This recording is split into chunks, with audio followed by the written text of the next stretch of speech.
Do you know people sleeping in cars? I do. I've spoken to many folks here, even from different DSPs that sleep in their cars. Some of them can't afford to really rent a place, a studio. They can't even afford to rent a closet here in New York City. It's too expensive. Yet we're expected to be happy with, what, Chick-fil-A that they gave us? Hey, it's Jordan. I am in Flint, Michigan, East Palestine, Ohio, Tumwa, Iowa. Please support the only independent outlet on the ground covering what the corporate media covers up. Here you have drivers coming out and the striking workers giving them hell for basically breaking the line, breaking the strike. What they call scabs that are still working and crossing the picket line. And they have a whole lot of police out here. A whole lot of police out here to protect those drivers. Yeah, just beat up a little cocaine out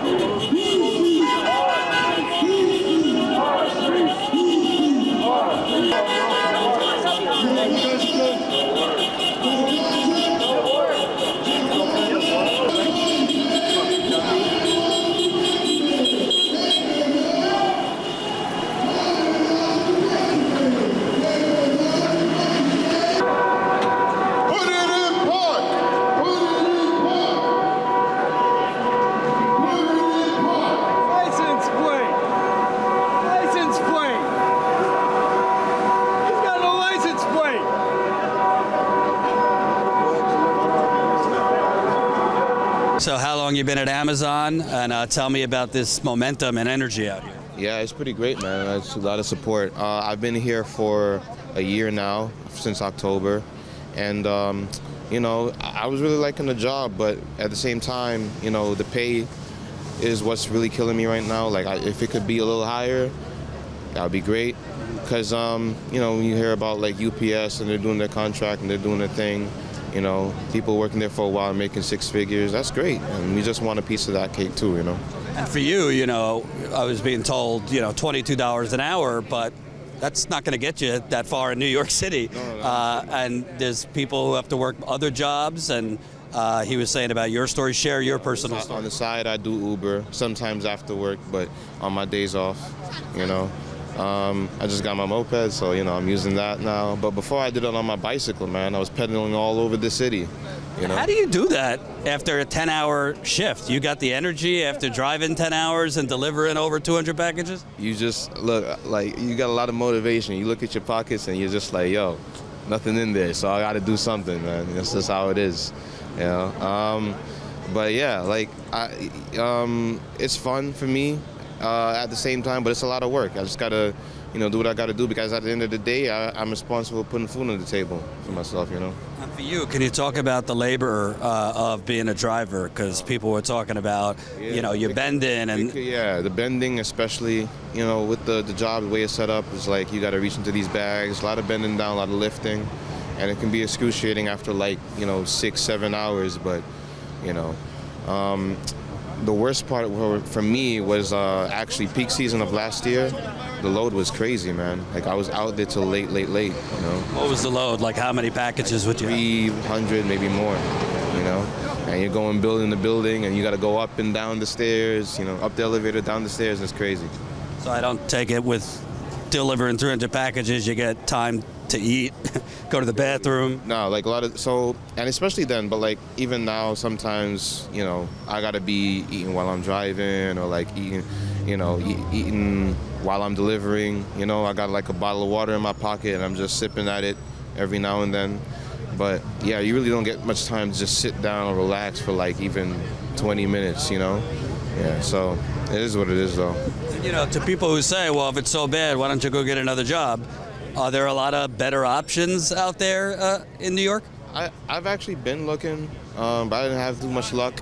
You know, especially nowadays, it's really hard to get like a job if everybody's secure, and like, I don't know, it's not really like a hiring boom right now, you know? And even if I did find another job, I don't want to get something that's paying me less, you know? So.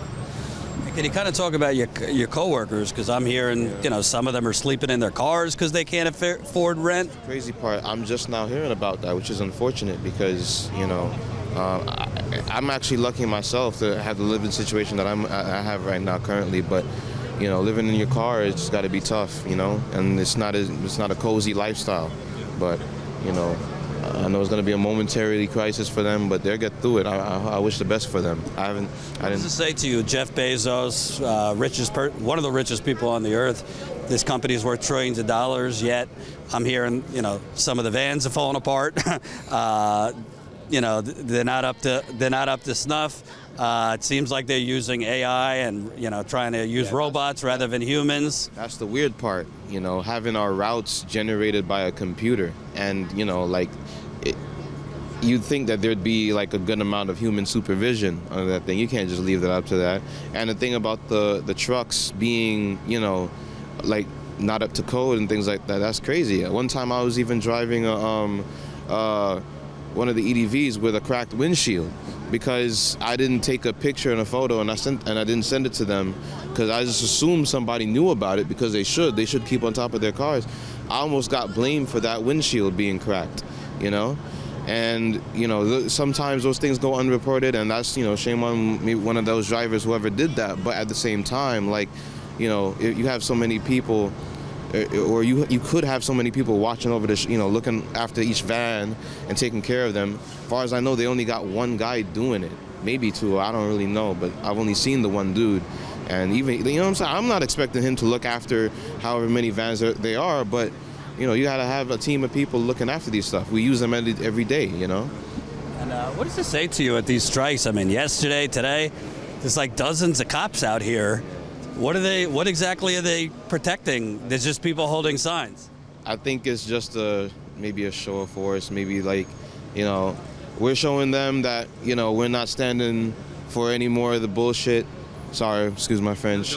And you know, I guess this is how they're going to retaliate, but what they should be doing is, you know, opening those ears and listening to us, and you know, seeing if we can come to a agreement of some sort, instead of showing us that they really don't care, because that's all we're seeing. They really don't care. What do you think? You know, you see Starbucks workers out here. I saw, yeah, there was some Starbucks workers. I saw a nurse out here. You're starting to see, you know, other unions, other industries kind of coming together as part of fighting back. What do you think of that? Nice to see. That's actually nice to see. A lot of people come to show support from different parts of the world, and you know, like, it's just something I didn't expect to see, you know. And even me, I was second guessing myself about coming here, but now that I'm here and I see all the coworkers that I'm friendly with, I'm cool with, you know, we all have each other's backs, and it's really nice. Guys, let him through. Let him through. How many? One. 2.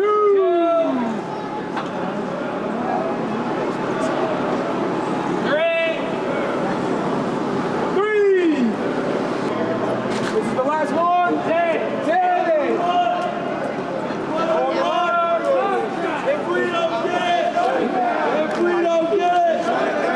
we don't get it, who are we? What do we want? If we don't get it,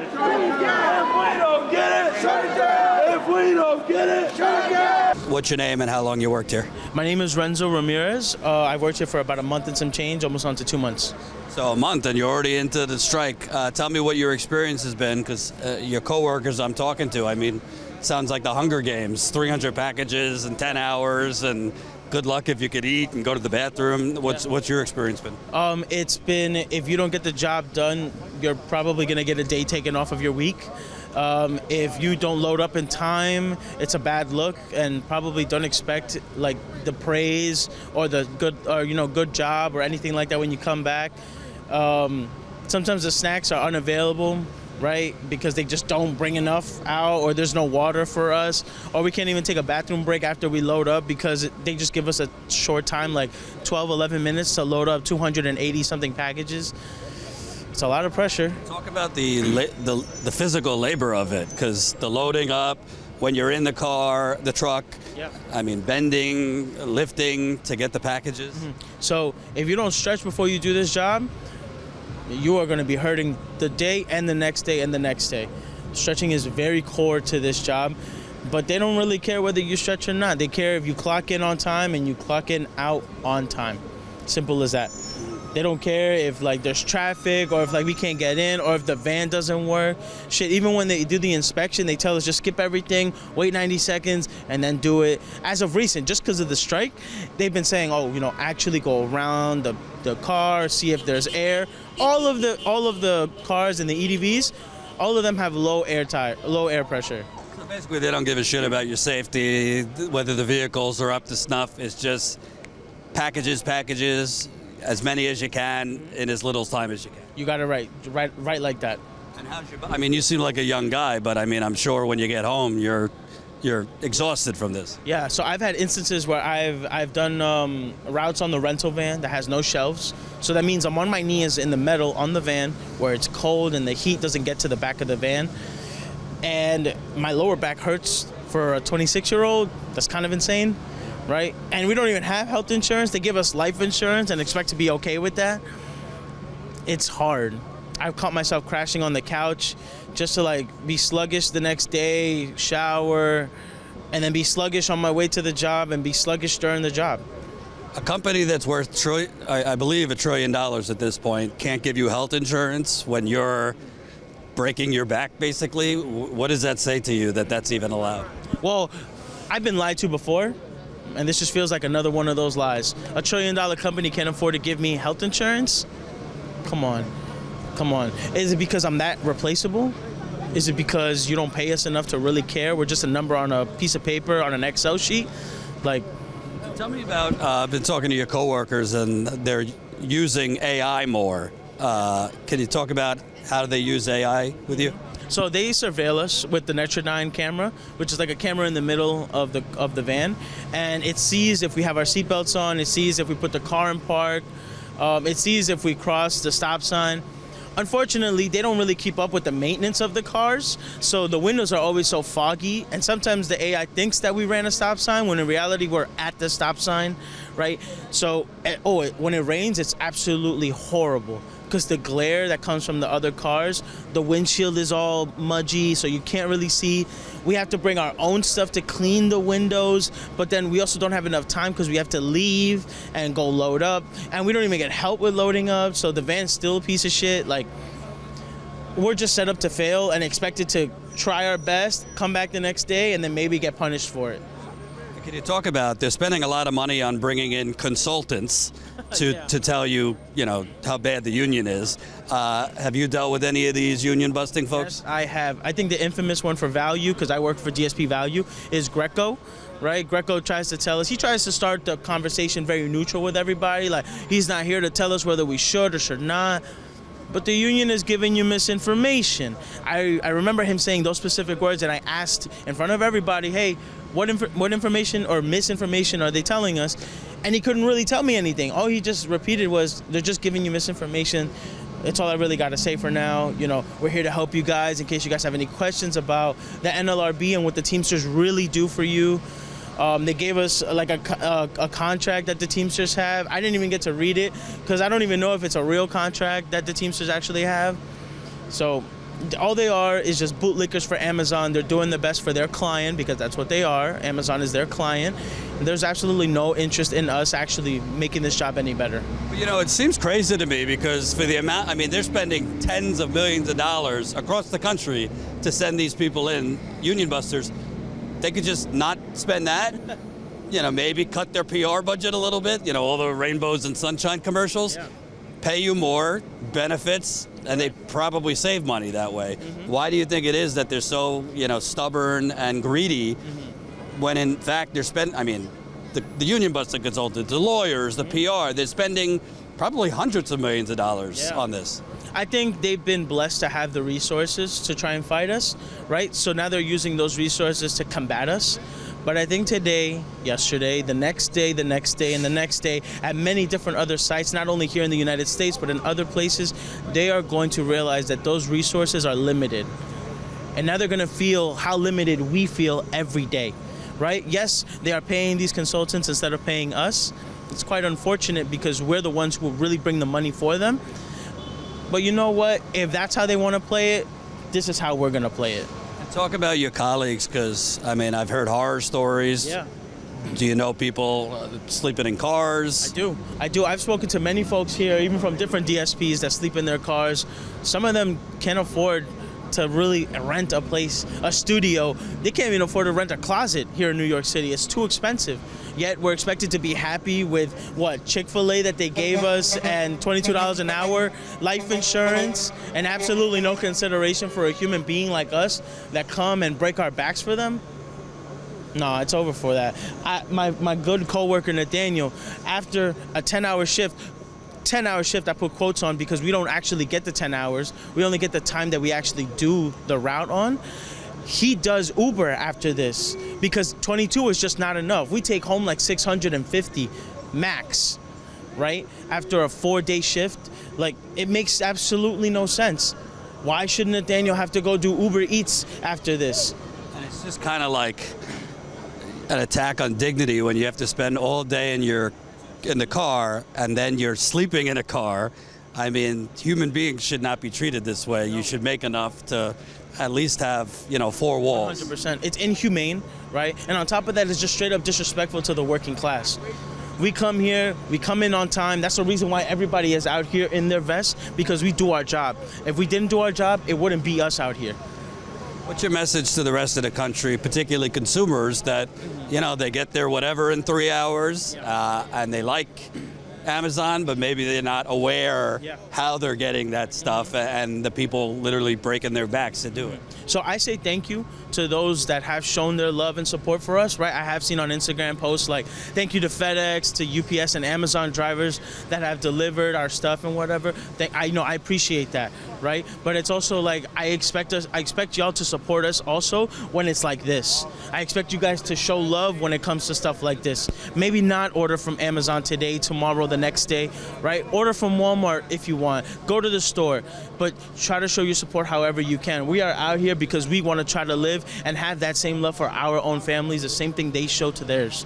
And lastly, you hear in the media, the economy's strong, unemployment's low, the stock market is yada yada high. This don't seem like a good economy to me. This seems like people are just kind of treading water. No, unfortunately for us as the working class, we get disrespected and spit on the face every day, right? This is the working class. I couldn't bring a better example of the working class than this, right? And we are human, and we deserve to get everything that we are asking for now and then some. What's your name again? My name is Renzo Ramirez, and also I want to say, thank you for every single warehouse that is out on strike in other different countries, in other different states. We are going to stay together. We are going to win together, and there is nothing stopping us. Bezos will not stop us. Nothing is going to stop us. Who's got the power? We got the power. What kind of power? Team got power. Who's got the power? Keep circling, guys. Keep What kind circling. of power? Working power. What do we want? Contract. When do we want it? God. What do we want? Contract. When do we want it? Now. If we don't get it, Shut it down. if we don't get it, Shut it down. if we don't get it, Shut CFP down. if we don't get it, Shut CFP down. who are we? Who are we? Who are we? Who are we? Who are we? Who are we? Who are we? So as a lead, basically we set example for drivers, basically showing them tips and tricks how to deliver packages, show them how to properly be safe on the road, and especially in weather conditions, depending on what's going on. So us leads, we get bonuses and DAs don't. And it's unfair that the fact that we get it and because all their hard work, what they do. So safety, delivering packages, going above and beyond for the customers. So, and we get bonuses and we don't. I mean, the DAs don't, sorry. The DAs don't, and I get it. Any other leads in my DSP, they get it. And it's Guys driving don't get it, but the drivers don't get it. The drivers don't get it at all. But us leads by itself, like the management in the circle in that specific group, they get it. You're the only lead that came out here. Why was it important for you to come out and show your support? Because drivers, sometimes I notice that one of my leads, they secretly swap a route from one of my drivers, and it felt like, yo, bro, it's mad disrespectful. And just to make the route easy for that lead, if I'm making sense, I'm sorry. So the lead wanted to take a route, make it easy for her, and then gave up. So took the route and swapped his original route from a different driver that wasn't here. So it was just crazy that, like, damn, and they didn't care. They just said, like, yo, forget about that. Why does that matter? Why is that so important? Meanwhile, the route is generated to the driver. So you want to see some equality where the drivers are getting the bonuses, the drivers are getting, rewarded. Yeah, so I want to make sure for all the hard work that they do, they should be getting the bonuses, and they should be getting the specific route that they like to take. And I feel like I deserve, well, the driver deserve more than what the leads get, and we deserve better pay. It's unfair how much hard work that we do out here. I work hard. I've been here for 2 years. Who knows, maybe it depends on how long we fight this. But I've been working hard. I show a lot of hard work, and it's really like I don't get no recognition here. I deliver more than 50,000 packages. Yes, so it's like I look at that like, damn, I worked too hard for this, and I'm only a young guy. I'm 23 years old. I can see your back or yeah, bro. So I be feeling it. It starts feeling. We deliver package going door to door. People ordering heavy items, and then we gotta go to God knows how many floors. All of that. It's a hard work. I don't like it, and I deserve more. We deserve more. Teamsters deserve more. H-I-J-K-L-M-N-O-P.